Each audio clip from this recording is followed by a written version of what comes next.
আসন্ন নির্বাচন ও গণভোটকে ঘিরে নির্বাচন কমিশনের নতুন এক নির্দেশনা এখন আলোচনার তুঙ্গে। আগামী 12 ফেব্রুয়ারি অনুষ্ঠিত হতে যাচ্ছে ত্রয়োদশ জাতীয় সংসদ নির্বাচন। তবে এবারের নির্বাচনে ভোটারদের জন্য থাকছে এক ভিন্ন অভিজ্ঞতা। ভোট কেন্দ্রে 400 গজের ভেতর মোবাইল ফোন নিয়ে প্রবেশ সম্পূর্ণ নিষিদ্ধ। আর এই কড়াকড়ি নিয়ে সোশ্যাল মিডিয়ায় কঠোর প্রতিক্রিয়া জানিয়েছেন হাসনাত আব্দুল্লাহ।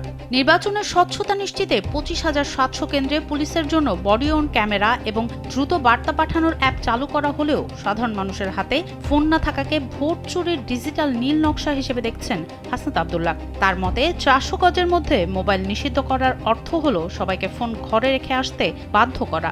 একে হঠকারী সিদ্ধান্ত উল্লেখ করে তিনি দাবি করেন, এতে সিটিজেন জার্নালিজম বাধাগ্রস্ত হবে এবং ভোট জালিয়াতির সুযোগ তৈরি হবে। নিরাপত্তার অভাবে অনেক ভোটার কেন্দ্রে যাওয়ার আগ্রহ হারাবেন বলেও তিনি উল্লেখ করেন।